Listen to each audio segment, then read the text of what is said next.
Okay, Saint Juniper Sarah E. Ferrer, long name, or Junipero. How do they say Juniper? Sarah E. Ferrer is his full name. E. Ferrer. Da, da, da, da. And what can we say? He was born in 1713 and he died in 1784. Okay, let's get this going here so I can, 1713 to 1784. Okay, so you could say just as the United States was forming, at least in the eastern part of North America, okay, he was in the Spanish part. Of course, if you remember your history from high school and studying American history at this time of the before and after the American Revolution, only really the eastern coastline was colonized by the British. They have parts of what is now modern day Canada as well, but most of the West was under the control or the colonization of the Spanish monarchy, Spain, the country of Spain or the Kingdom of Spain, and later France would also have large portion. Anyways, so 1784. He was Spanish. He was from Spain, and he was sent actually from the island, this little island, which I actually visited once. I took a vacation there called Majorca. Anyone ever go to Majorca? Or hear of Majorca? No? Well, maybe as you grow up, which is an island just off the eastern coast of Spain. Very pretty island, I think. You can go on Google Maps and see it. And that's where he's from. He was born, I guess, born and raised there. And he came from Majorca to Mexico in 1749. So 1749, came over because it was part of the Spanish Empire at the time. Had been colonized by the Spanish, taken over by the Spanish. And so he went over there to bring the faith, went over to Mexico. He was a missionary. And he began his ministry in what is now California. So that's the American connection. It wasn't part of America already. It would later become in the 1800s part of America. But close enough, Mr. Guzman. You know what I'm saying? Close enough. It's not part of Mexico anymore or the Spanish Empire. So it's part of our country. So I'll say he's an American. Grandfathered in is Waka. So he spent most of his ministry and his life going up and down the coast of California, establishing missions, which were, basically settlements for Christians to live in for a number of reasons. One reason was because, I don't know what it is about Christians, but people never like us. For some reason, people just don't like, it's not like live and let live. You got to worship the gods of the tribe. So if any of the Native Americans of the various tribes and groups became Christian, they would be persecuted, kicked out of their tribes, maybe killed, whatever. So he wanted a safe space for the Christian Native Americans to live. And also, hello, Ms. Don't tell me. No, go on. No, go. Please sit down.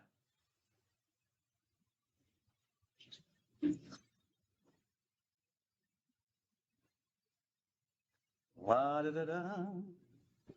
Abraham Bellamere? Yes. Okay. Thank you, Lord.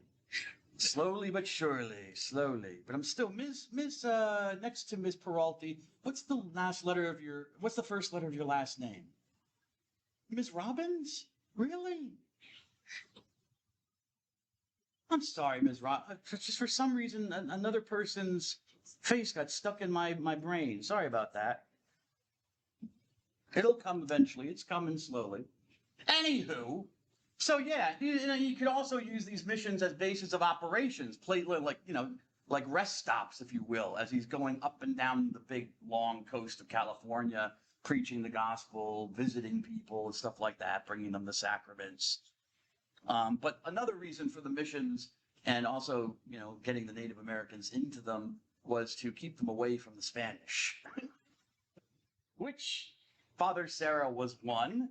And he wasn't necessarily impressed by the moral example given by the Spanish settlers and soldiers who had been sent along with the Spanish Empire, or had brought the Spanish Empire to the Native Americans. and their abusiveness. So he wanted that also as a protection, so that they could live as Christians, because the Christians weren't living like Christians, the real Christians who would come over. But these new Christians wanted to live like Christians. So that's another reason for the missions. The missions are still, the mission system is still very debatable. If you're Native American, you hate it. It's boom missions. This is a form of cultural genocide and cultural oppression. They didn't treat us very nicely in the missions, which is, I'm not saying that's not true. I mean, I don't think any Europeans, even saintly ones, necessarily looked on the natives as their equals. Certainly not in civilization. So yeah, I'm not going to deny prejudice and stuff like that, or that Indians might have been maltreated, but that wasn't the primary purpose. I don't think that was the primary purpose. Those who would defend the missions would point out, well, that's not why they set them up. There was a reason why the Indians were flocking to the missions, mainly because a lot of times their own tribesmen wanted to kill them for being Christian, and they didn't want to be like enslaved by the other Spaniards. So go to the friars, go to the priests. At least they won't enslave us. Might make us carry water and cut wood, but we won't be slaves like we will if we stay out. Anyways, so let's see. Yeah, he suffered from when he went to California, arrived in California to begin his ministry. He was already in his mid-50s. So he wasn't a spring chicken. He also suffered from asthma. And this is the time, any of you who have asthma before, there's nothing you could take back then. There was no pump or anything that you could, suck on to open up his airways. You had to suffer with it back then. They didn't have that technology. So imagine that, on a donkey or something, riding hours and hours and hours on, these trail. I mean, there were no roads, so make your own trail basically up and down mountains and stuff, mountainous territory and stuff like that, with asthma. And he also developed an ulcer in his leg, which is, an ulcer is like, a wound that won't heal, that's always pus and blood and stuff is always oozing out. So that came from somewhere. I don't know what condition that was, but he had it in his leg for the rest of his life. So again, he's walking, sometimes riding, but walking as well on an ulcerated leg. Imagine doing that, hundreds and hundreds of miles, up and down, visiting these missions in California.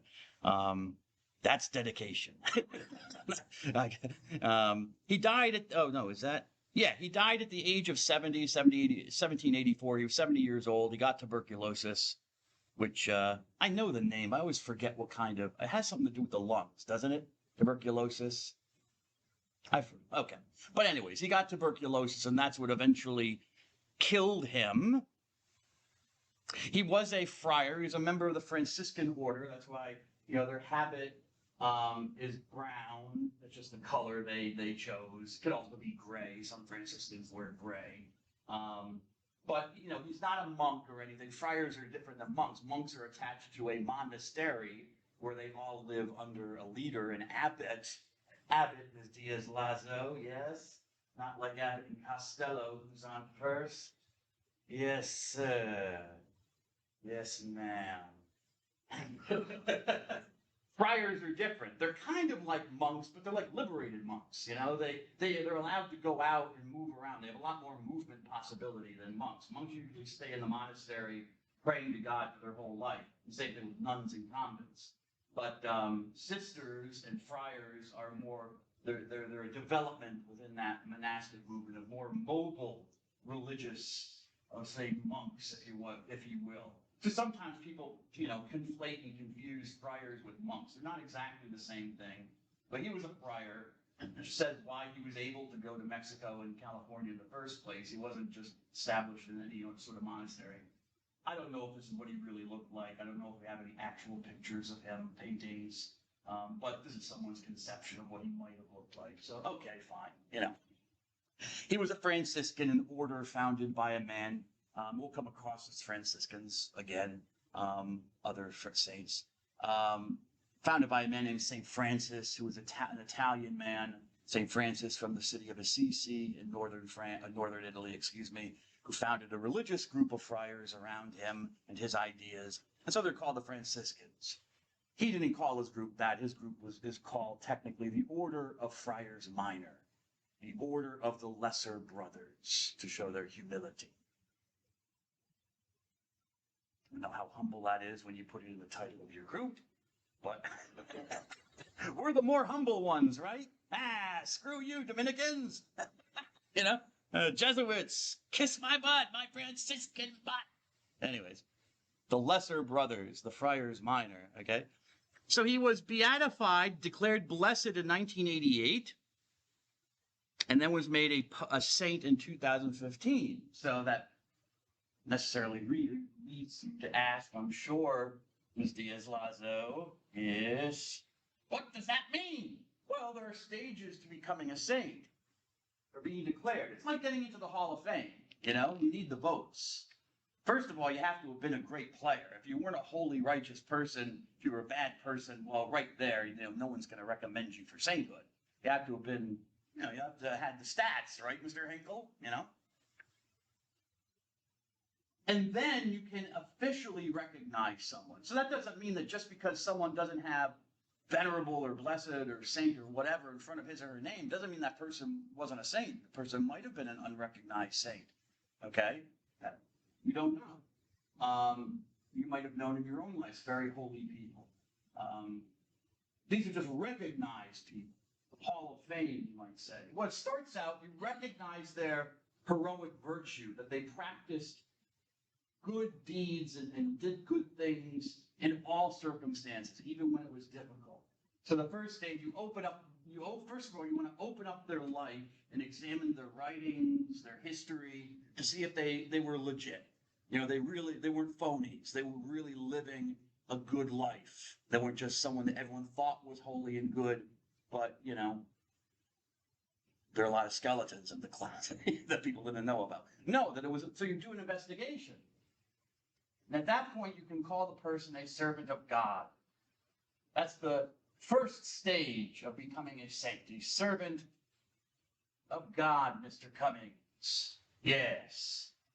If the investigation goes well, like, you know, you don't find any heresies in the person's writings, or, you know, the person's like, you read the person's diary and she's like, I really don't believe in God, but they all think I do, so I'll act like I do. Okay. Maybe a very good person still, a nice person. Atheists can be good, nice people, but not someone that should be recognized as a saint. That's someone who's in heaven, a place they didn't believe in. Okay? So if everything goes fine, no shenanigans or skeletons in the closet, you can recognize the person as venerable. Which means simply they're able to be honored officially in the church. You know, people can have devotion to them. They're legitimate people, examples of holiness, of goodness, that, they're legitimate, possibly saints, possibly, but they were certainly good and holy, righteous people. Yes, Ms. Miller.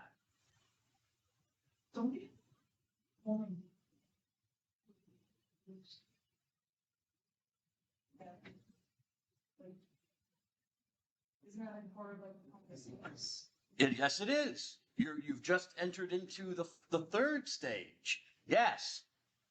Once a person is declared venerable, able to be venerated, you're waiting for a miracle. You're waiting for some kind of supernatural sign that the person is in heaven with God. And if that happens, if you get usually it's a healing or something. That's usually what they're looking for. Something that cannot be explained by materialistic, physicalistic, natural means. It seems to be clearly something beyond the realm of the natural. It's supernatural. It seemed, and it was invoked of God. It can't just be something that, you know, might be weird, but might naturally occur. You know, things can naturally occur all the time that are weird, you know, that we can't explain. Doesn't mean it comes from God or anything.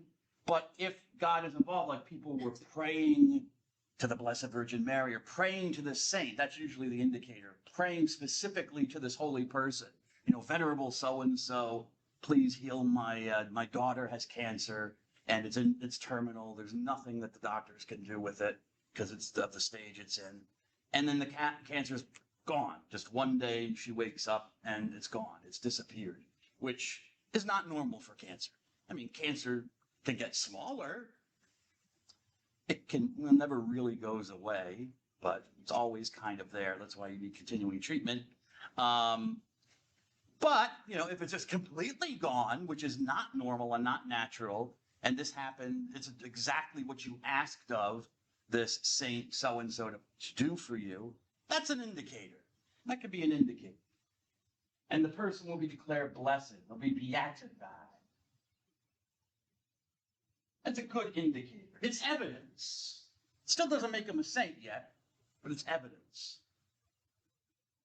D10.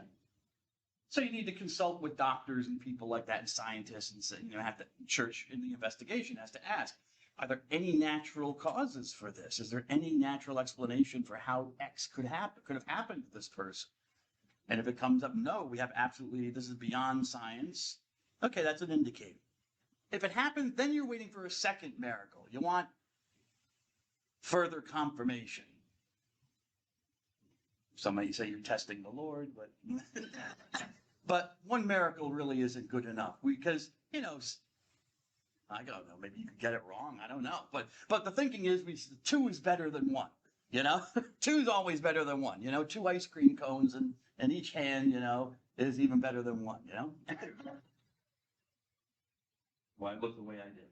And if that happens, if there is another miracle praying to blessed so-and-so for something else and something happens and that is taken as confirmation, it's accepted as confirmation, then finally the Pope will declare the person a saint. Holy simply means holy, as we'll find out. A holy person. The person can be publicly venerated in the church by the whole church. The person is a reliable example of holiness. As we'll learn later when we talk about saints, that does not mean the person lives a perfect life or believes everything perfectly, knows everything. It's not that at all. You might just say they're perfectly human. They're perfectly in love with God, even if they have baggage. Which, some Native American groups thought that Junipero had baggage, right? He didn't maybe necessarily treat Native Americans as respectfully as he should have, or we would have, yeah, in a previous class. So I'll just cut off what I did in the previous class and attach it to this one. So you'll have all the same information, but it will just be Christian faith class instead of this one. But it'll be the same information. Anywho, so what is the stages for sainthood? Since I'm talking about sainthood, you probably should know how it works. Gives me another question to ask on the quiz. Yes, sir. How you doing? I always feel like it's almost like, The Voice or like American, with the people on the panel to judge me, Simon Cowell, and I'm not quite making the grade. I'm trying. I'm dancing and singing for you, but anyways. What is it? American Idol. Let's hang on. Number 1, if a person has a reputation, then they're declared a servant of God. They open an investigation into the person's life. A person has a reputation for being very good, holy person, righteous person, then they open it and might be a saint, maybe if there's some odd things going on and the person known to work miracles or something weird happens at their grave site, people are healed of diseases, who knows? Possible. You have to investigate because, you don't know what's going on. So the church opens an investigation just to see if the person's legitimate, check their stats. Make sure they deserve to be inducted into the Hall of Fame, first and foremost. They're not phonies. They don't have all sorts of skeletons in their closet. They weren't faking holiness. People can do that. They seem to be good, very good, nice people, and then you find out that they have something that they're doing when nobody's looking. That's the problem. It's not holiness or righteousness. There is ethics when people are watching you. One can be good when you're watched. When you're not watched, so you want to make sure. So they investigate. They say, say, we think this is a good, holy person, so a servant of God. And if that investigation goes fine, then you can go to the next level, which is venerable. You can honor the person is honorable, able to be venerated or honored publicly, officially. We have a good certainty that this person might have been a saint. So we're not even at the sainthood part yet, but we think this person might have been a saint. Okay? Some people just stay at the servant of God level, mainly because they don't have anyone to promote their cause. Because, it costs money. You got to keep the person's name out there and popularize them and stuff like that. Get all the documentation and interviews done. That takes time and money. So some people just stay at servant of God forever. But some, I think, stay at servant of God because maybe they did have one or two skeletons. It's like, okay, very good and holy person, but maybe not to that highest level of saint possible. But if everything checks out, then you go on to the venerable stage, and then you're waiting for a miracle. You're waiting for some sign other than something naturally occurring that can be explained in natural ways. Some kind of supernatural indication from God, I guess you could say, that that we're right, our confidence is well placed, that this person was deserving of sainthood to be recognized. And this is just recognition. It doesn't mean that there aren't thousands, maybe millions of people who are actual saints, good and holy people in their lives that were never noticed. Okay, this is like the Hall of Fame. It's like a Hall of Fame type thing. You can miss a lot of people. All right, it's just an acknowledgement, a recognition. And it doesn't mean a rubber stamp on the person's whole life. So the church was not rubber stamping Sarah's mission system. You have to acknowledge the good with the bad, or maybe prejudices he might have had against Native Americans. Think maybe he thought he was better because he was a European. Maybe, I don't know. I didn't know him. Sometimes we do know about some saints that, they did have prejudices or kooky views about the world, but that didn't make them a saint. It's not a rubber stamp of a person's personality. Some saints are jerks. Some saints are really nice. Some are smart. Some are dumb as a post.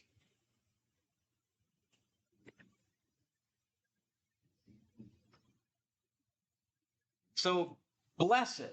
If a miracle occurs, if someone prays specifically to Saint so-and-so, I have cancer, Saint so-and-so, I want you to take away the cancer, make it completely go away. And it does. That's an indication.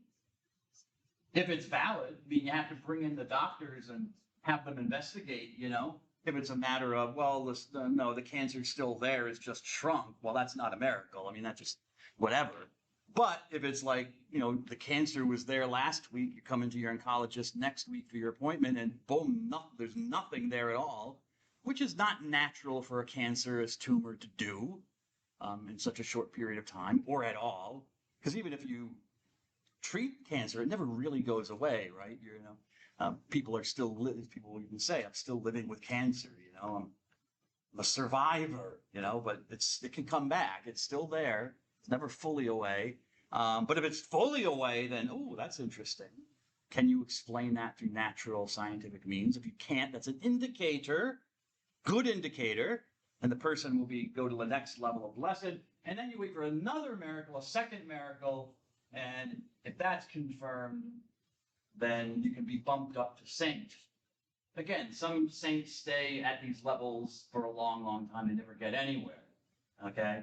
As we'll learn when we get to Native American Heritage Month, we talk about Saint Terry Tekakwitha, who was blessed for centuries. Finally, the church deigned to declare that, she was a saint. Took enough time. Other people like Venerable Pierre Toussaint, who's been venerable for over a century. It's an American as well, black man, black Catholic. Everyone seems to agree he was a very holy man, but they just can't find that miracle to make him even blessed.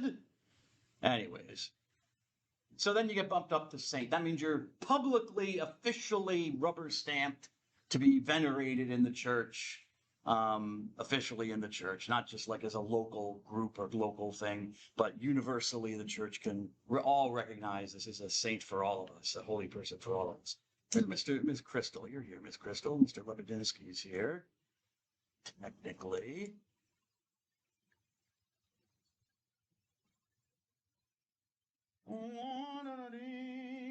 Okay, so Juniper Sarah. Oh, I turn this on. Okay, let me get this. I can't make the thing bigger. And I hate it. It keeps buzzing at me, so leave me alone. Yeah, right. You hate it when your phone providers are sending you commercials, like, hey, upgrade your phone and we'll give you this. It's like, yeah, I bought the phone. I didn't think I signed on for getting all your commercials. I probably did. It's somewhere in the contract. Anyways, okay. Still on what is writing. Well, we'll be on what is writing for a while because it's a big part. Well, it's encountering sacred writing, so it's a big part. Okay, I think I was stopped up there. Oh, wait a second. Okay, yeah. So we stopped off. I was talking about what is a planet and definitions, and we're trying to work on a definition of writing. What is a definition? Yeah, that's right. Oh, because I got this far, right? Because I got. Nope, sorry. Didn't go far enough. No, wait a second.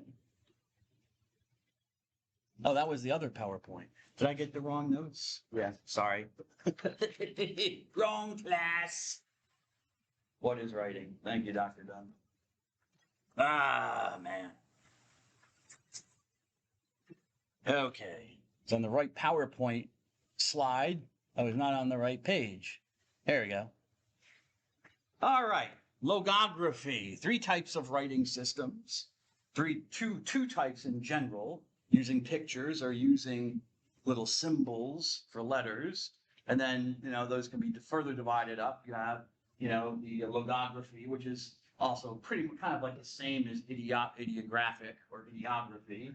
But then you have syllabaries and alphabets, which are the other kind, phonetic systems that are representing sounds, specific sounds in a language. And we started talking about logography, which is formed by logograms. Okay, so logography or ideography is another word you can use for it. Also pictographic, yeah, I put that on there as well, pictographic, making or relying on pictures. It's another way to talk about it, pictography. So a logogram from 2 Greek words, logos, which means word, logos, gramma, which means drawing or picture. So the picture for a word. Look at that's literally what it is, a picture word. A logogram, nothing's fancy about it. So it's a name for a written character or symbol that is meant to represent a complete word or concept. Basically, you're drawing a picture at its most basic level. You're drawing a picture that represents a dog, but then, you draw a picture that represents love or some concept like that, or time, or whatever. But it's a picture. You're essentially drawing the object or the concept. Later, the drawings will become more stylized. Okay, so we can see in the development, like you look at early Chinese, for example, Chinese characters, you can kind of make out what animal or thing it's supposed to be. Oh, that looks like a house, or this looks like a tree, or it looks like a deer. And then you look at how it's drawn today. The ideogram is made today, or the logogram, I should say. Looks very different, but you can tell in some ways how it's based on that original picture. So it becomes more stylized. That's why I have this. So, for example, in ancient writing systems like cuneiform, example of what's called cuneiform. That's what I've always called it. If you go on TV now, the eggheads are saying cuneiform. I don't know why. I always say cuneiform and heard cuneiform, so that's what I'm going to say until I die. Cuneiform. Which are impressions that were made into wet clay, okay, of these symbols, but, these littler symbols you take a stylus or a piece of wood and you press it into the clay, and how you did that, and and you can see various numbers of signs and directionals, different directions and different combinations. Okay, would mean different things. A lot of these, you can't tell it really from cuneiform, but a lot of these are based on pictures.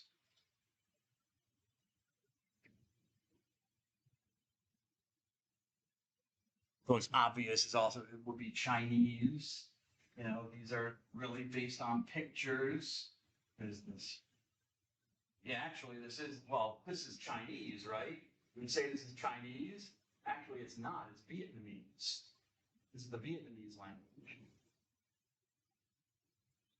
But China dominated so much of Asia, Korea, Japan, and to Southeast Asia, Vietnam, that they adopted their logographic system of these pictures to represent their own words, their own language.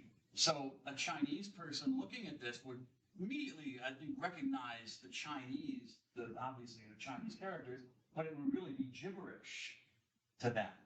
It would make no sense to a person trying to read Chinese, because actually each of these characters represents a Vietnamese word. And the same thing happened in Korea until Korea developed its own alphabet.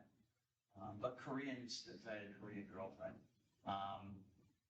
they still learn Chinese, how to write Chinese in schools. I love to watch her write Chinese. It's so beautiful to watch Chinese. I don't know why. It's so calming. I don't know why. Anyways, but nevertheless, they still learn it. And of course, Japanese is a conglomeration of their own kind of system they came up with Chinese characters and other characters and stuff like that. It's very common. But yeah, so this is, okay, it's based on Chinese characters.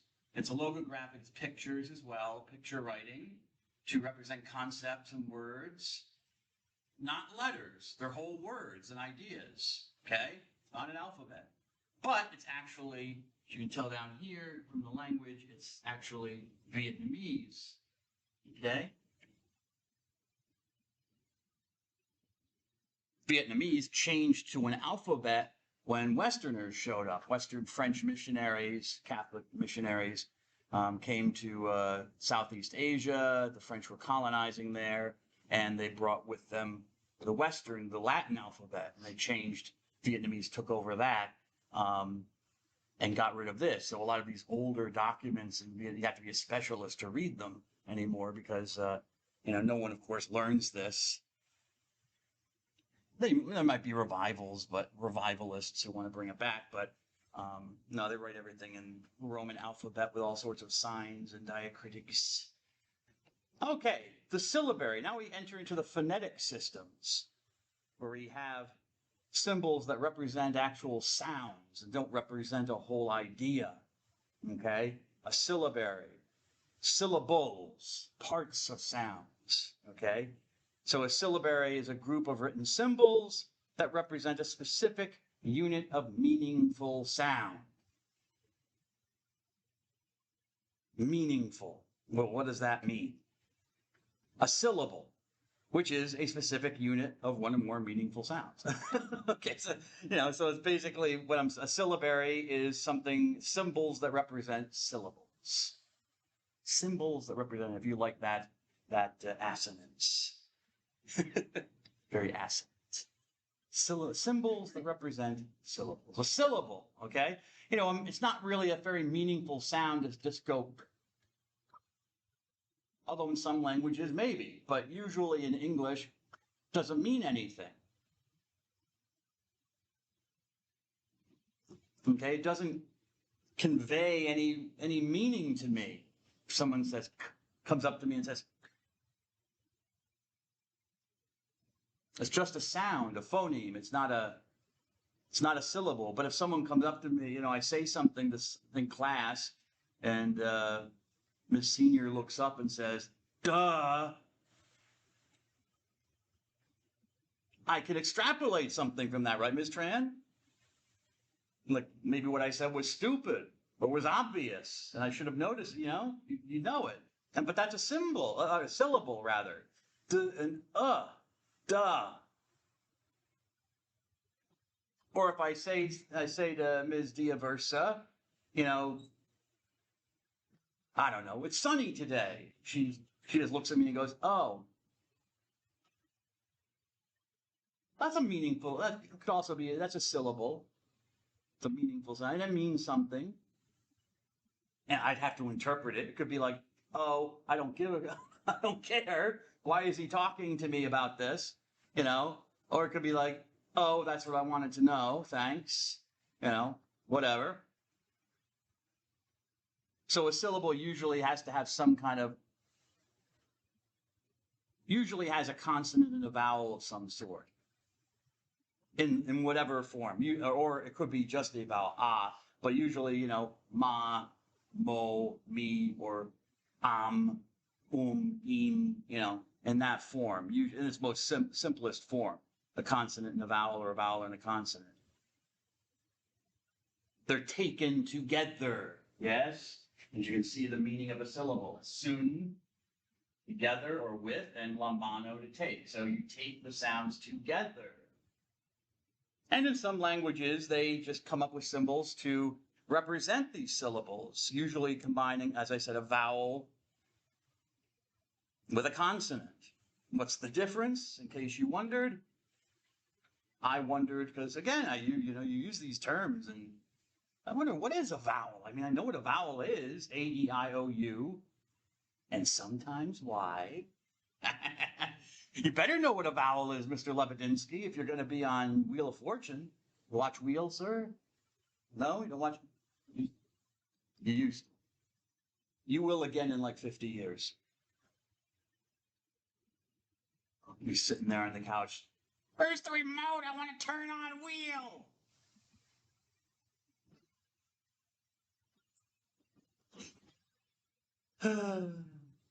Gotta make my own fun.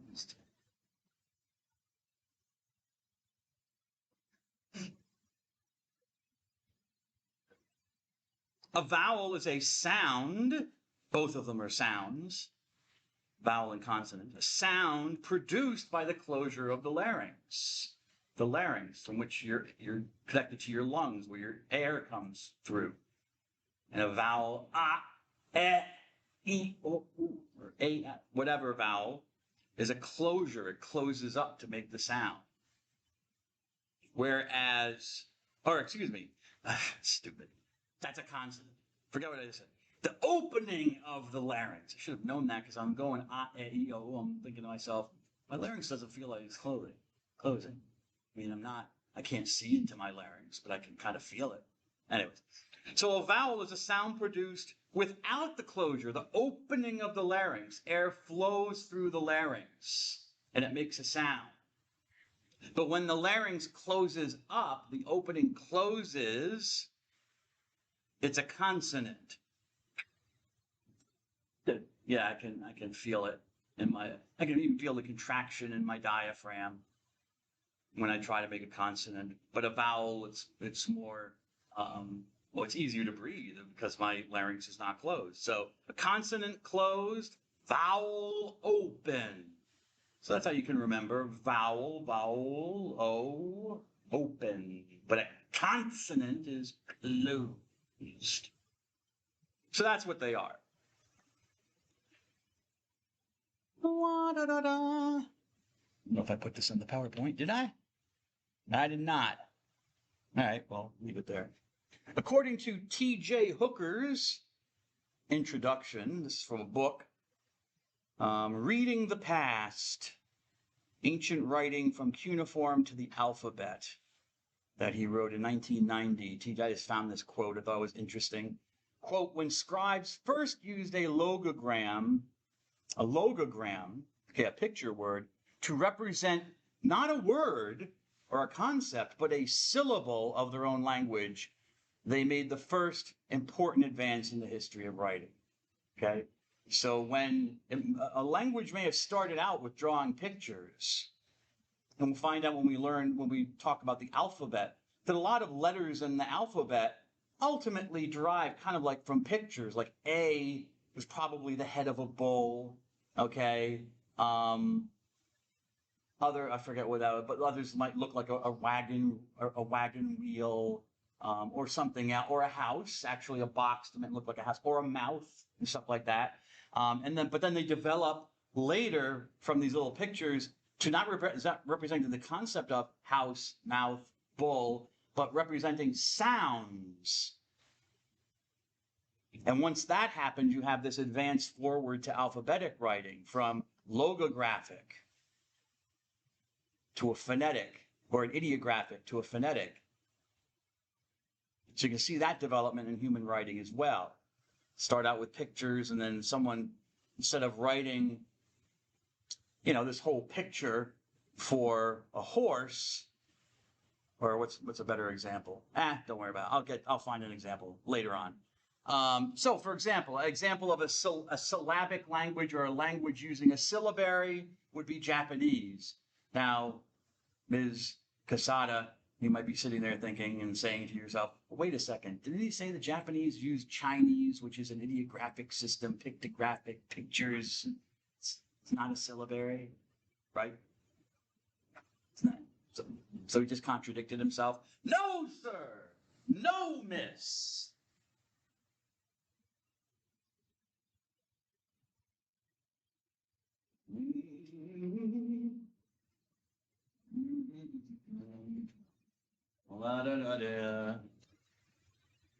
Yes, that is true. It's true and it's not true. Or they're both true, I should say, Ms. O'Brien.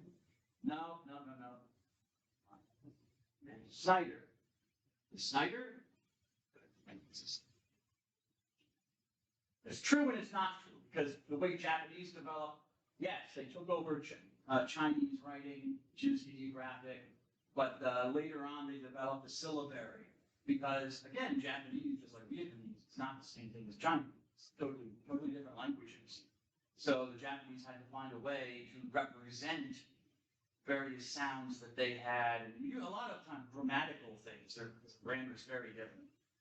Grammatical things that just you really couldn't make the symbols work. So they use this stuff, and also to like write foreign words or foreign names and stuff. We're using how do you write Matthew with symbols usually, or pictures? Like in Chinese, what they'll do is they'll take actual sounds and words like ma, e, oo, maybe those sounds and the symbol connected with them, and then they'll say that's Matthew. Okay, well, that works. But it's not efficient. So the Japanese want something more efficient to represent, so they created a syllabary. So all these characters, of course, the vowels, a, I, U, E, O, but then the various consonants with us, ka, ki, ku, ke, ko, sa, shi, su, se, ta, chi, na, ma, ba, ba, ba. And there are they developed two types of way of writing the characters. One is a normal way. I forget whether it's the top or the bottom one, but there's one that's the normal thing, the way you use it. But then there's another, which is kind of like writing in italics. Like, if you want to emphasize something, you put it in bold lettering, or you underline it, or something like that. So a way to do that was to, make a similar looking, sometimes not even similar at all, but another character. But it's the same thing. These two characters are both ka. These are kind of similar, but you might write this ka normally if you're writing Japanese, and then this if you're using for emphasis or quotation, or italicizing something. In Japanese, the equivalent in Japonic writing, you might say, Japanese writing. Another example is this from our neck of the woods, the Americas. Anyone recognize this alphabet, this syllabary? Syllabary. Anyone recognize it? Mr. Serafin, Mr. Wojciechowski, Jastrzemski. I'm kind of miffed because, I don't know, if I'm a little bit tetchy, I apologize. Again, they got, the Premier League is on break for the next 2 weeks. They got international break. They're all going to play their World Cup qualifier. So no Leicester City for me this weekend. Crystal Palace. Gotta wait for another week. But when I go home, maybe I can watch Lithuania play Malta. That might be interesting. See? Cherokee! Cherokee. The great man Sequoia. This man called Sequoia of the Cherokee Indian tribe. Sequoia. Sometimes it's spelled with a Y, but whatever. Came up with these symbols to represent syllables in the Cherokee language. Okay, so this thing that looks like D is really an A sound. Okay, this S with a slash through it is a ga. W with a la. Okay, it's kind of cool looking, interesting to me. This H is a me, represents me. Okay. But as you can see with a syllabary, as opposed to say an alphabet, there are a lot of them, right? There are a lot of ways you can combine a syllable with a vowel. So you might have noticed that the Japanese syllabary was quite extensive. This is also quite extensive. But yeah, if you go down south to Georgia or places in Oklahoma, and you go on Cherokee land, they'll signs in English and in Cherokee, and they'll be writing it in the Cherokee alphabet, or I should say syllabary.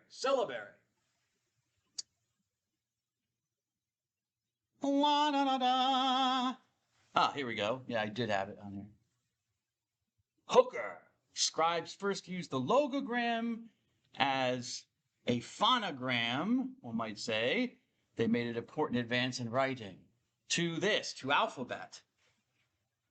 To get to the alphabet, which is a group of written symbols, each of which represents one specific meaningful sound itself.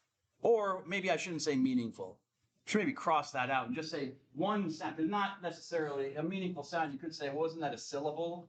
Okay, the T isn't a syllable, it's a sound. So we cross that out so there's no confusion. One sound could have meaning, could not have meaning.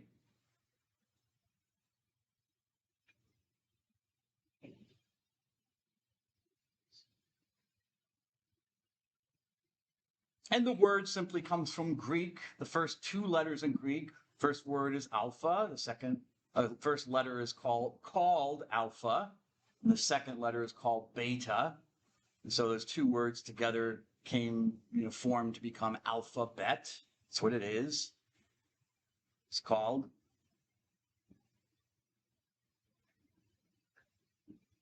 Why does it? Well, we'll find out as we go through the history, because the Greeks are the ones we can kind of thank for our alphabet, even though they did not invent it themselves, but they brought it over to the Romans, the Latins.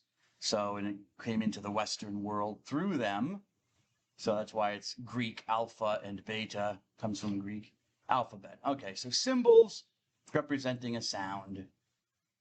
And there's ours. 26 letters, each representing vowels and consonants. That's important, vowels and consonants. Find out later. Oh, I never noticed that before. A-E-I-O-U. Oh, that's the order. I'm 52 years old. I never noticed that before. Weird.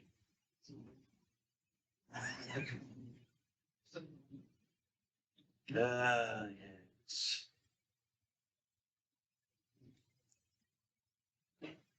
Yeah, each one represents a particular sound, each one separately. And the great thing about an alphabet, as opposed to, say, a syllabary, like not a syllabary, but what's the great thing about an alphabet and a syllabary, is not so much about an ideographic system or a logographic system, is that you can, combine all these letters in different ways to make the words. Whereas in the more symbolic, picture-oriented systems, you have to learn each picture itself, really. You have to learn thousands of Chinese characters, 4 or 5,000, I think I heard on a YouTube video, so whatever. But I know it is thousands of basic Chinese characters just to be able to basically write, be literate. and understand the principles. And then, of course, you can combine characters together to form other ones. But, you still have to practice them. You have to remember them and practice them.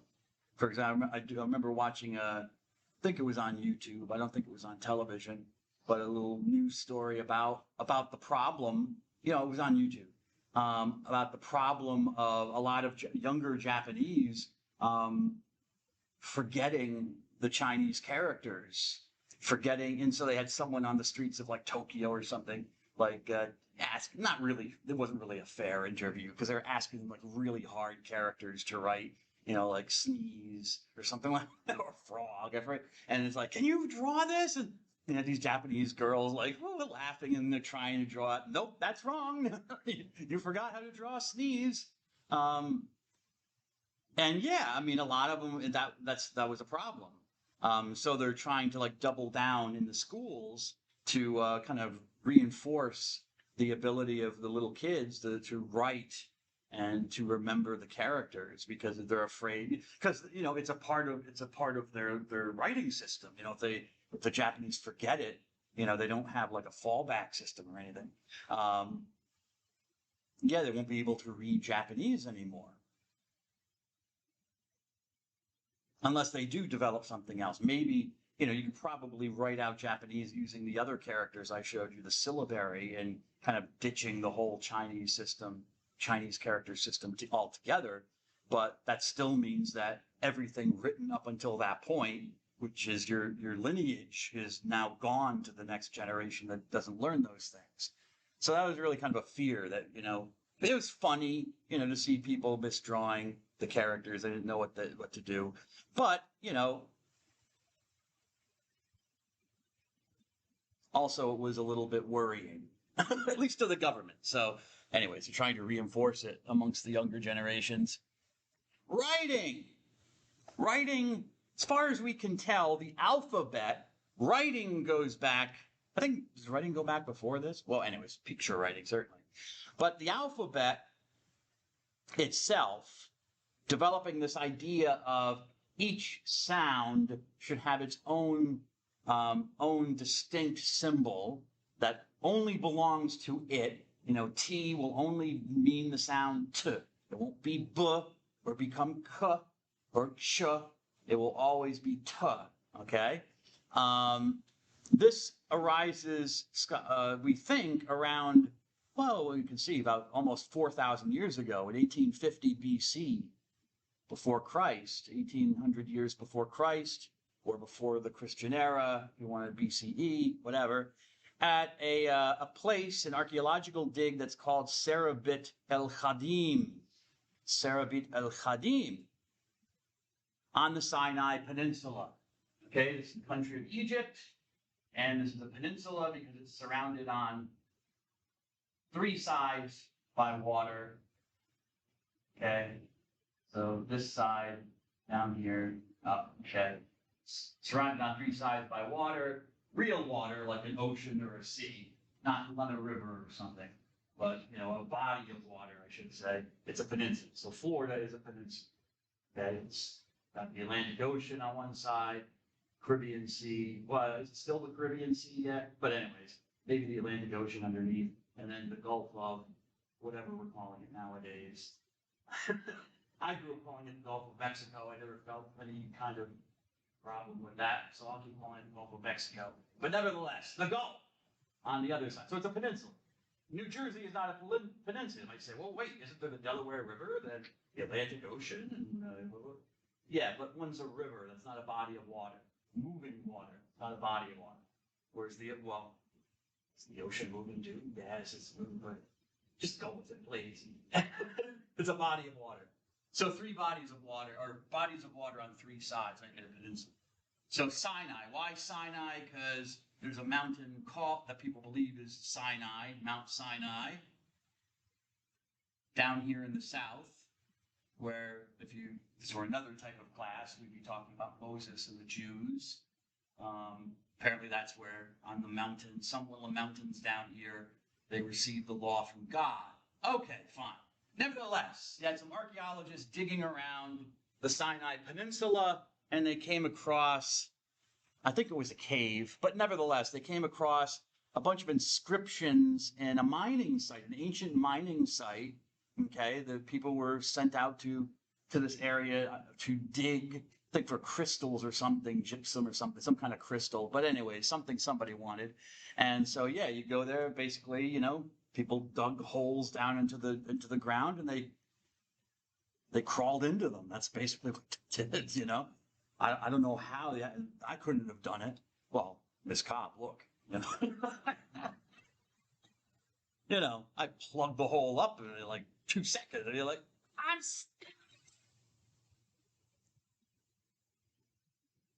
Would you ever go on like online on YouTube? You can find these people. In the old days, we used to call them spelunkers. People who like to explore caves.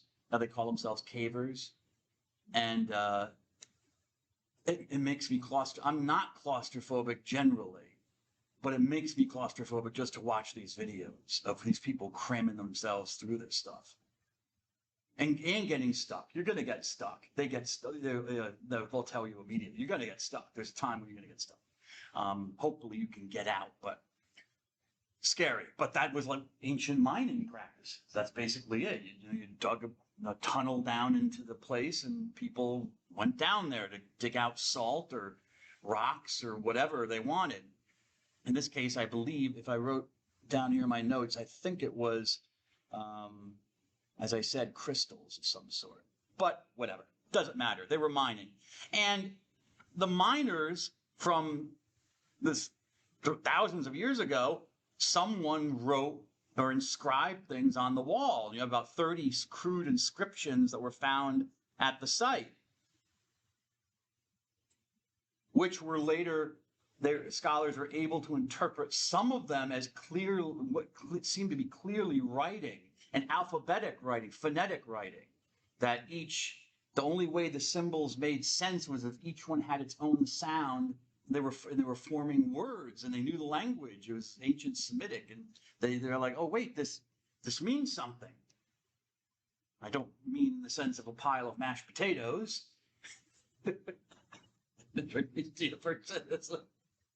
Wait, this means something.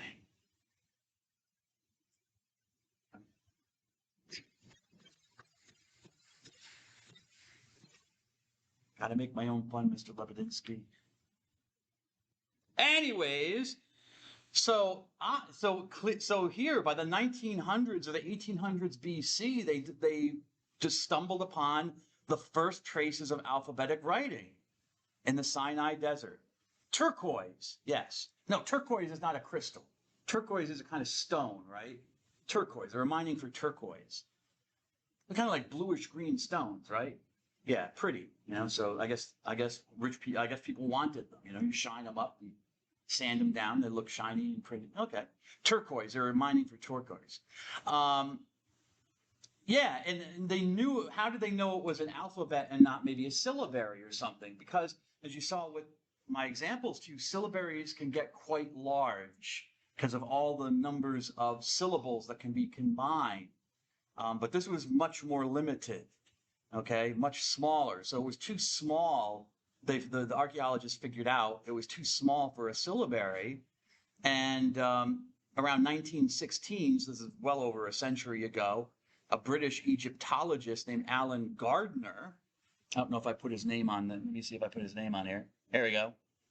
Whoops. Let's go back. There's a pic. This is a picture of the actual discovery, what they found, the rock, stuff etched into the stone. Can everyone see it? Because I know that. Can you see it, Ms. Mackerlane? Okay. Ms. Tran, you're fine? Okay. Mr. McKillop, I don't know what you're looking at, Mr. McKillop. I'm assuming you're looking at the PowerPoint, but remember, I get 5% of your winnings, sir.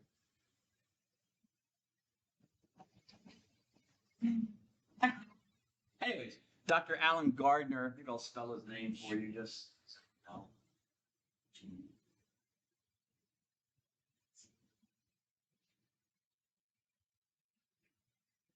In 16,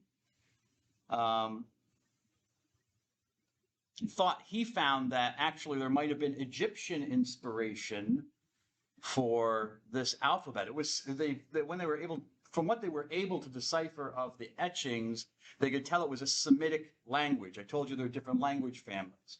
The Semitic languages are from mainly the Near East, okay? Hebrew, okay? Hebrew, Arabic are both related languages, part of the Semitic language family. Ethiopian, they speak Amharic down in Ethiopia, which is a Semitic language. It's down there, okay? Hebrew and Arabic would be Arabic is by far the largest Semitic language. Hebrew would also be quite famous. Most people wouldn't know about Amharic. And there might be some other littler varieties of Semitic languages, okay? So, I mean, if you want to say it's the Jews gave us the Jews! The Jews invented everything! Don't you know that?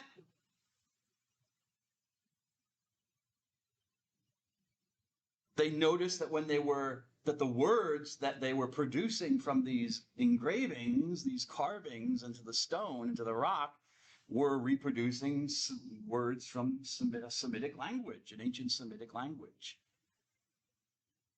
But Gardner thought that, we know that the Egyptians had writing as well, okay? It's not the invention of writing, it's the invention of the alphabet, what I'm talking about here. We need the history of the alphabet, yes?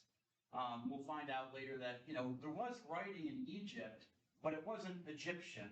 The Egyptians were using ideograms, pictures. This was not pictures. It was an alphabet, a full-fledged alphabet. However, the Egyptians we have evidence that they did kind of develop a form of symbol writing for like foreign names and stuff like that. Just like I told you in Japanese they did with their language, with their writing system. Because they couldn't figure out how to fit the symbols of their writing system to represent foreign words and names of people. So they've developed another kind of symbol system, which looks kind of like what the Semitic writing looks like. So Gardner was theorizing that, yeah, it's Semitic language, but it probably derives in some way from Egyptian writing as well. Something developed and was the basis for this. Anyways, as far as we know, this seems to be the oldest known alphabet discovered. You can see here again. I don't know if I translate it, but whatever.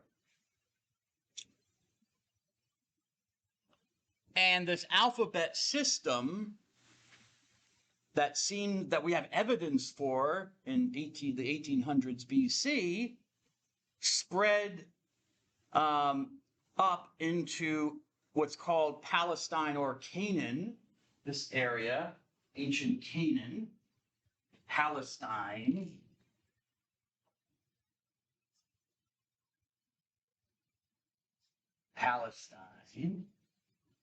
Whoops. At least I could write Palestine. There you go. So we have this alphabet here, and evidence of it here, developing here, and then it goes up here into Palestine. And it becomes popularized by a group of Semites, not Jews, but Semites, the group of people called Semites, called the Phoenicians, around about 800 years later. So around 1050 AD, this group called the Phoenicians took up this alphabet and spread it with them. The Phoenicians were great traders. And this is why I have this map here. These are Phoenician colonies all throughout the Mediterranean. They were businessmen, and they had ships, and they would sail all throughout the Mediterranean. And they would say that they had business relationships, but they also had colonies. Okay? So you see here, Phoenician colonies. They're little red dots. All these colonies of Phoenicians. Okay? But then they had trading with Rome, the Italians. They had trade with the Greeks. And with the Phoenicians came this alphabet that they had learned.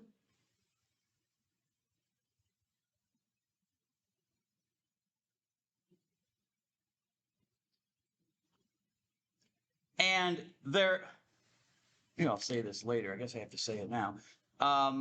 Their alphabet spread to the Greeks, who made one very important innovation to their alphabet, because the Semitic languages, has anyone ever studied Hebrew or Arabic or anything like that? No? No? No one's ever gone to shul at your synagogue or yeshiva or mosque or nothing? Well, the Semitic languages in there, which have alphabets, Hebrew's an alphabet, the Hebrew language is written with an alphabet, but it only has consonants, no vowels. They never developed vowels for it for some reason. Nor did the Phoenicians. The Semites, for some reason, thought consonants are enough. So, I mean, when you're reading, like in English, without any vowels, I mean, does that mean sacred or does that mean scared? Does it mean two different, it's two very different things. Actually, the sacred is also kind of scary, so it kind of works, actually, in a weird way. Ooh. But anyways, if you see these two consonants, does this mean to read something? Does it mean the color red? Is it the past tense of read, red? Okay. Is it rid? To get rid of somebody? Is it a rod? Am I supposed to hit somebody with a rod? What is it? Is it a reed? Like a palm reed? You can't tell. There are no vowels. Ride? So the Greeks made a great innovation. They created vowels and added it to the Phoenician alphabet. So it goes from down here in the Sinai Peninsula to the Phoenicians here, and then Phoenicians, it goes to the Greeks, who add vowels to it, and then the Greeks bring it to the Romans. Actually, to the Etruscans in northern Italy, who then bring it to the Romans, but it gets there from the Greeks. And here we have our Western alphabet, okay? Latin starts to be written in this alphabet.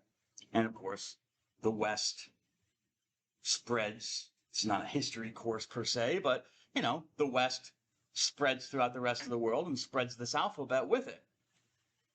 So remember, Phoenicians, Greeks, and then the Romans, and then to the rest of the world. When did the Phoenicians, I said 1050 BC, around that time, when do scholars believe that they passed on their alphabet to the Greeks? Around 800 BC. Scholars believe the Greeks adapted the Phoenician alphabet, the Semitic source that they had, by adding vowels. And so now we have vowels as true letters. And so for linguists, ancient Greek is generally considered the first full-blown phonetic writing system of humanity, a true alphabet, properly speaking, because the Greeks devised vowels for it. Hold on a second. I got back to alphabet. Well,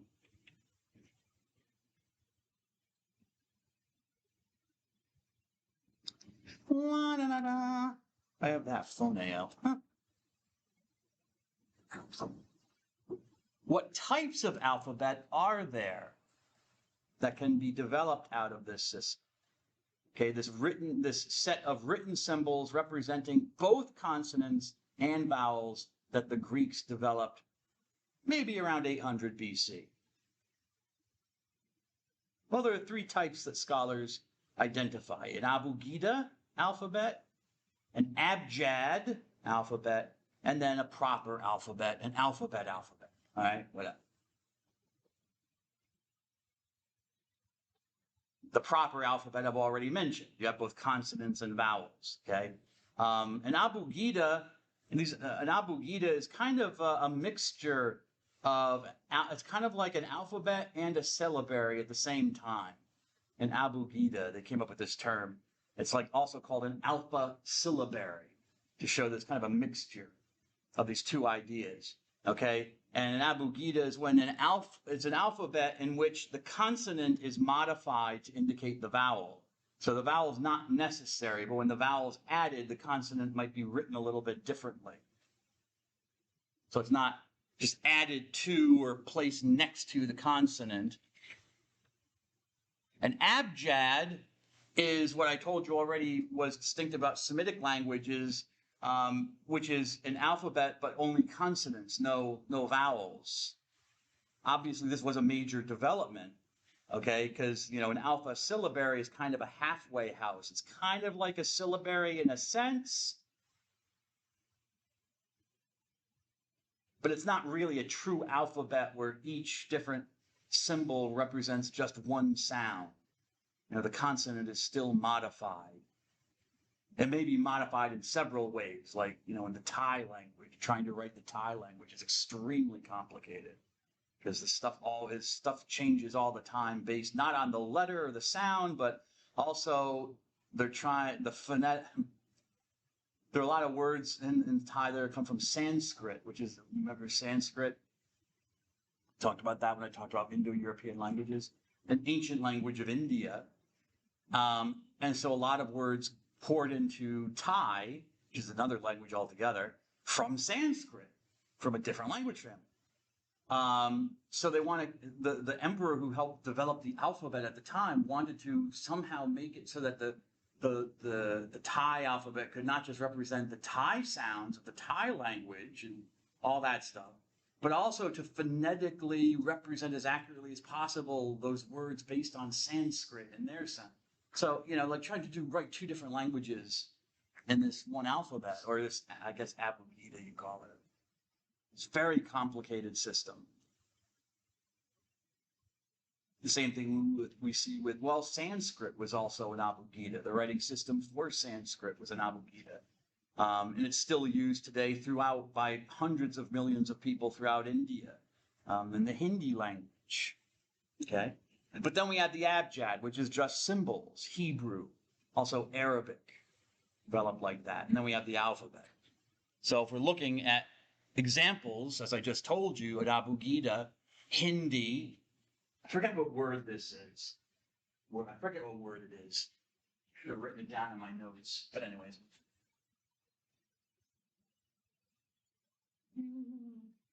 But, you know, these swoops and stuff are like the vowels, okay? Added on to I think these are the consonants, okay? And here's Thai. And you've got all these, which I already find it hard to look at or hard to read because of all these little circles. But whatever. You know, some languages are like that. Visually, I don't read them very well. Like Georgian, if you see Georgian script, it's all very swoopy and a lot of swooshes and stuff like that. And it makes it very difficult for me to distinguish one letter from the other. But anyways, all these little circle things. And they all changed. They're changing by their sound, by their relationship. You know, like one appears next to another, then the one has to change in relationship to it and how you write it. You know, but it depends on which vowel, you know, how you attach the vowel to it will change the way you write the consonant. It's very complicated. And the abjad, well, we already talked about Sarabad el-Kadem. That's basically what that was. Just, you know, I already showed you that. But it is an alphabet, but it's only consonants. So, and the Hebrew here I do remember, because I did study Hebrew in the past, but, what is it? Kol Shabbat. Lelohe Yisrael. So I think it means all glory to the God of Israel. I believe that's what I wrote. I wrote this. On Google Translate. Typed it in an English. Copy these things. I forget what the Arabic says. It says something religious. I know that. But anyways, this is an alphabet. It's an abjad. It's only consonants. And it's also written from right to left, so it's written differently, okay? It's not written from left to right as we do. So you write it this way, both in Arabic and in Hebrew, okay? But if I transliterated it, this is the symbol for the k sound. This is an L, okay? This is an H. This is a sh. This is a B or a V. This is a h sound. If that's an L, then these are also L's, right? And that's an L, right? This is just an sound, a guttural sound. This is for this is interesting. This is kind of a W.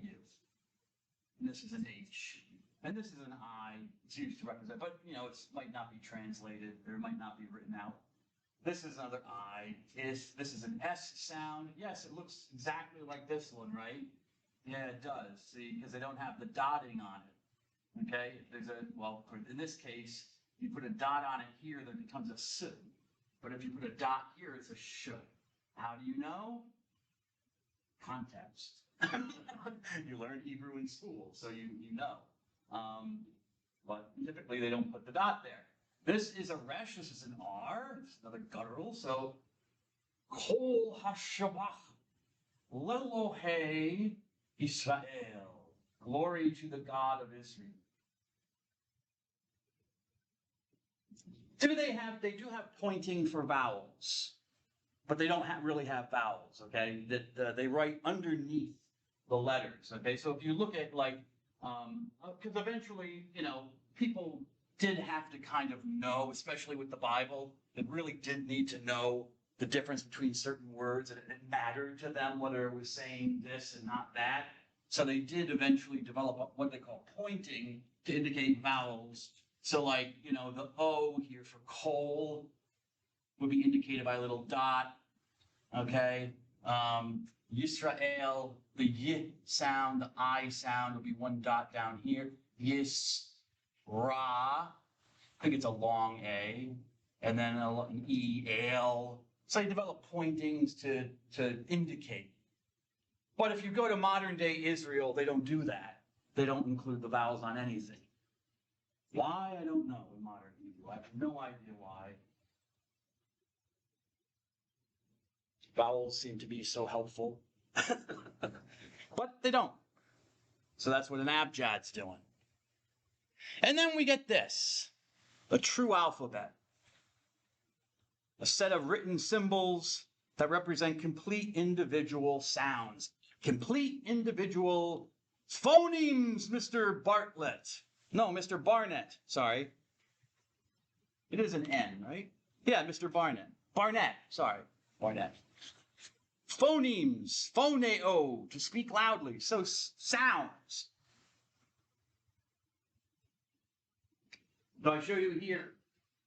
This was the Phoenician alphabet, the Semitic that the Semites brought. Okay. Oops, sorry. This is how they wrote. They wrote the different letters, and this is what they all meant, or how they sounded like, I should say. This is a h sound, to represent a h sound. These represent gutturals, you know, the back of your throat. This represents a sh sound. This is more of a s sound, a ts sound. Okay, and you can see how the Greeks took them. He took these, some of them, not all of them. Okay, and then added vowels. Some of them didn't make the cut. Like some of these didn't carry over into the Greek alphabet. Maybe in some forms of Greek, but not generally. But then they took others and they just, like the O, which was a guttural but they made it into Omicron, their short O. And they even created some of their own their own letters, consonants and vowels to represent sounds that were not represented in the Semitic alphabet, like the F, phi, F sound, the H. Well, they did have the H sound, but they decided to use the chi. Psi, PS sound. Psi is one letter in Greek. So. And the long O, the omega, as opposed to omicron, the short O. Okay, and the long E, eta, as opposed to the short E, epsilon. All right, so you can see some of these look very similar to the Phoenician characters, like delta, epsilon. Okay, this did not mean epsilon. It wasn't a vowel for the Phoenicians. It was an H sound, but they based their epsilon on that. Apparently, reversed it or turned it over. What else? Oh, gamma. Gamma, which is G. Okay, they turn this around, made it point the other way. K, kappa, theta. Okay, it's kind of like the wheel thing here. It kind of looks like that. It's similar. Theta. for the th sound in Greek. Okay? So that's what they did. They innovated on this. And they added vowels and created a few new letters for themselves. Now, I know my alarm went off. So God bless you all. I will see you next week. I wish you well.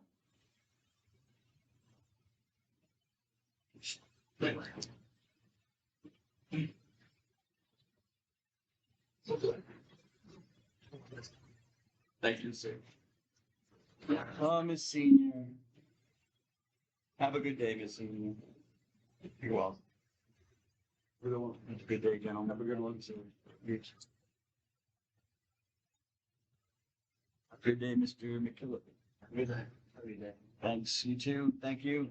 Thank you. Have a good day, miss. Have a good day. You're coming early? What's wrong with you? No, I'm just trying to get her. Oh, okay. That makes sense. How